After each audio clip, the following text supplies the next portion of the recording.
Shalom Lakem, avec vous le pasteur Alani. Dans cette vidéo, nous allons voir un thème important, le canon des Saintes Écritures. Que la paix soit sur vous et que le Seigneur vous bénisse et vous garde.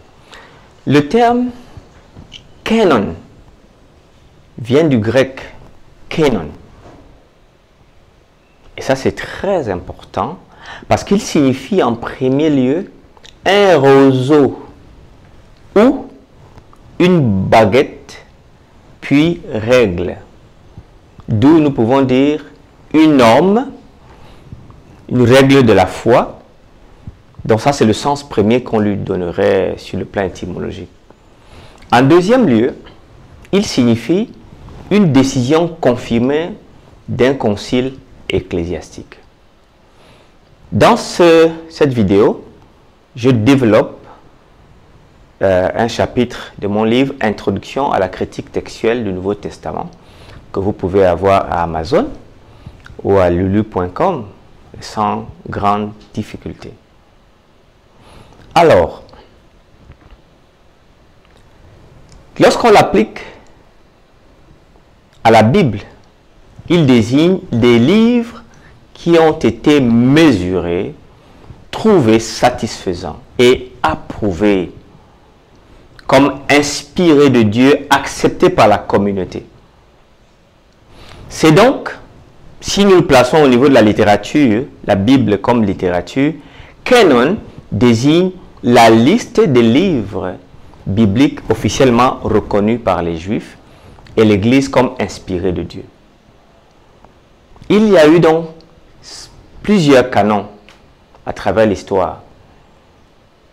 Vous avez donc des canons, celui de Marcion que nous avons 140 après Jésus, celui d'Irénée de 130 qui est mort en 202, celui de la version latine que nous avons Céliste à 170 après Jésus, celui de Tertullien à 150, et il est mort en 220, la liste de la version la vieille syriaque aux environs de 200.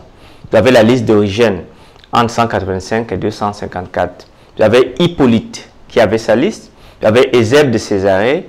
Vous avez le Codex Vaticanus qui a sa liste de livres. Vous avez le Codex Sinaiticus du 4e siècle. Vous avez Ambrianus qui est 367 après Jésus-Christ. Vous avez donc toutes ces listes jusqu'à la dernière du Codex, n'est-ce pas, alexandrin du 5e siècle. Alors, Matthieu était inclus, Marc était inclus dans la plupart, sans créer de problème. Seul Marcion avait rejeté tous les évangiles, il avait gardé seulement Luc. Et il avait rejeté 1 Timothée, 2 Timothée, il avait seulement conservé les autres Galates, Romains, Corinthiens. Alors, donc voilà ces listes.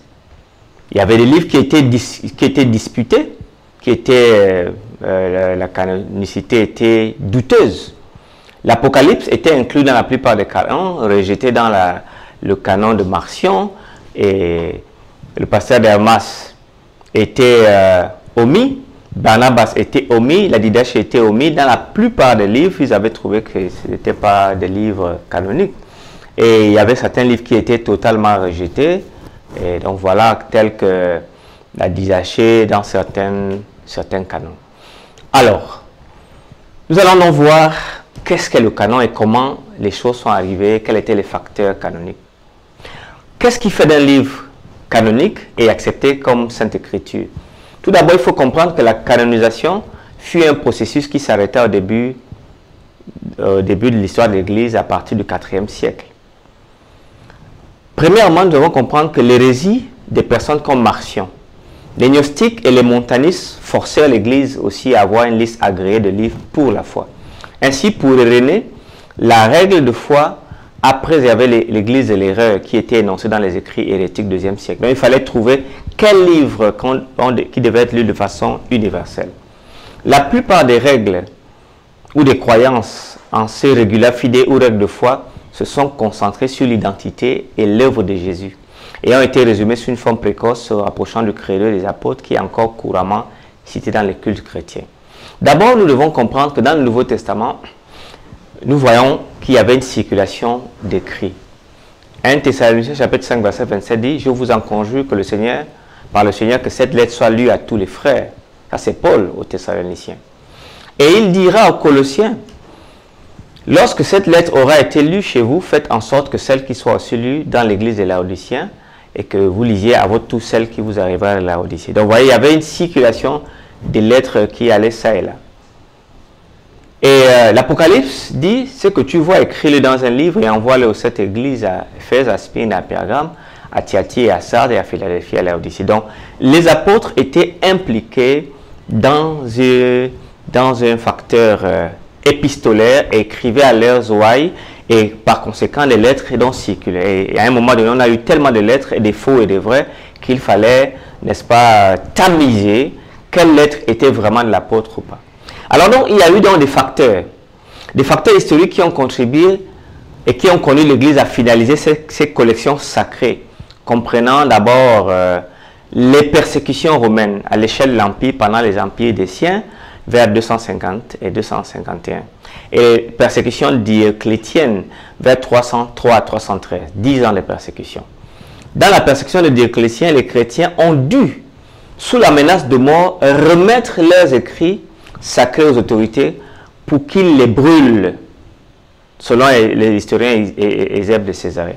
Ces actes de violence ont obligé donc les chrétiens à décider de quelle littérature était sacrée ou pas, et par conséquent ne pouvait pas être remis aux autorités, et quelle littérature pouvait être remise aux autorités en toute bonne conscience. Donc il donnait une littérature alternative, mais pas la littérature sacrée.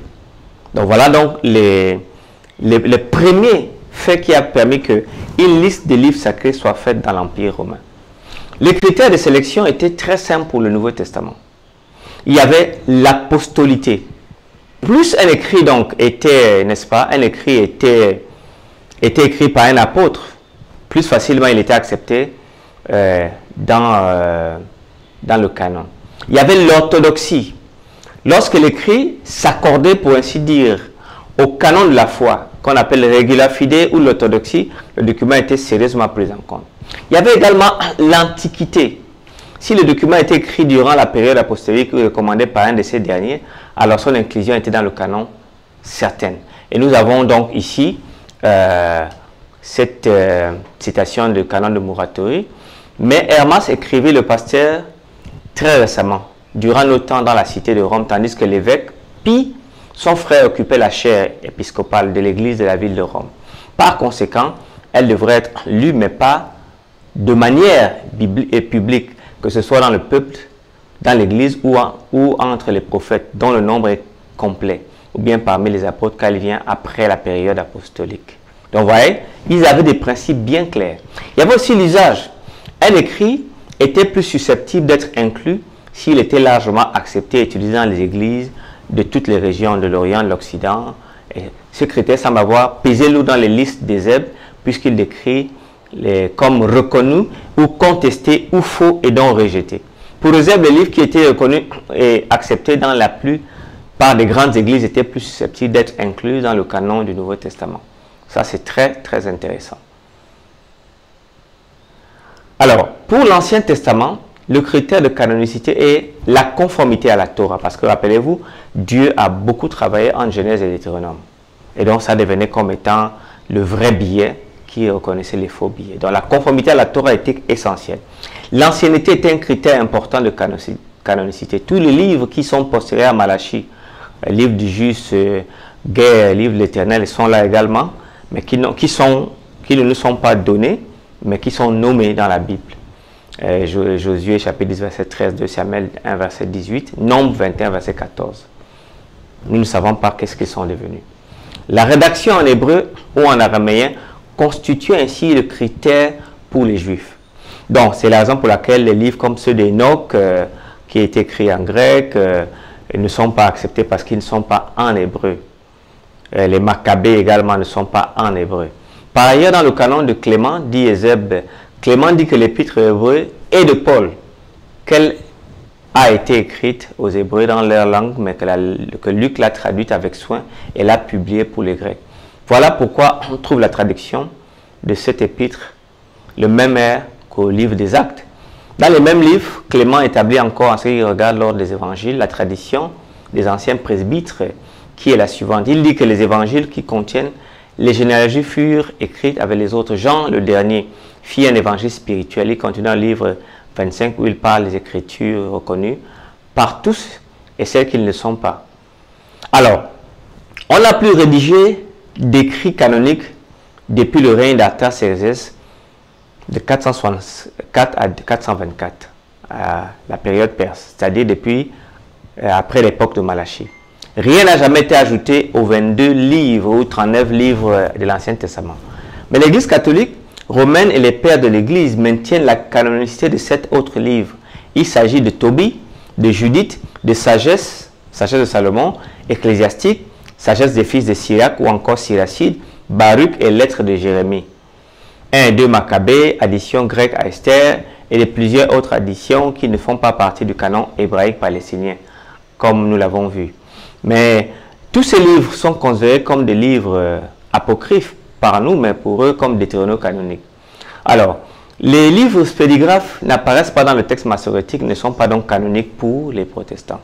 Tandis que l'Église grecque réduisait le nombre des apocryphes canoniques à 4, Sagesse, Ecclésiastique, Tobie et Judith, Athanase, en résume en disant ceci. Il déclare que les livres supplémentaires, c'est-à-dire les apocryphes, ne sont pas inclus dans le canon, mais sont simplement destinés à être lus. Moi, je les lis comme des livres de faits historiques. Alors, pour terminer, en application, il semblerait donc que l'Église primitive ait senti le besoin de savoir quel type d'ouvrage était utile, tant pour la piété que pour la liturgie. Les premiers chrétiens sentirent le besoin très tôt de protéger la tradition apostolique afin de s'assurer la continuité de son message. Par conséquent, le canon de Muratori et les mémoires historiques des Herbes de Césarée sont assez illustratifs du soin que les premiers chrétiens, dans des conditions difficiles, persécutions, ont pris pour déterminer un canon. Il existe à la fin du second et le début du IIIe siècle des collections d'écrits du Nouveau Testament dans les écrits d'Irène à 140 à 202 et de Tertullien 160-220, dans les fragments de Muratori pour l'Occident. En Orient, on a Clément d'Alexandrie en 216 et c'est d'origine, donc dans mon livre Crédit textuel, la page 35, j'en parle. Alors, pour terminer, rappelez-vous que les écrits du Nouveau Testament étaient la parole de Dieu. Voilà pourquoi Paul peut louer et dire c'est pourquoi nous rendons continuellement grâce à Dieu de ce qu'en, n'est-ce pas, en ce qu'en recevant la parole de Dieu que nous vous avons fait entendre, vous l'avez reçue non comme la parole des hommes, mais comme elle est véritablement comme la parole de Dieu qui agit en vous qui croyez. Que le Seigneur vous bénisse. Restez connectés la semaine prochaine. Nous allons voir un mot intéressant. Le mot c'est Capharnaüm. Que le Seigneur soit avec vous.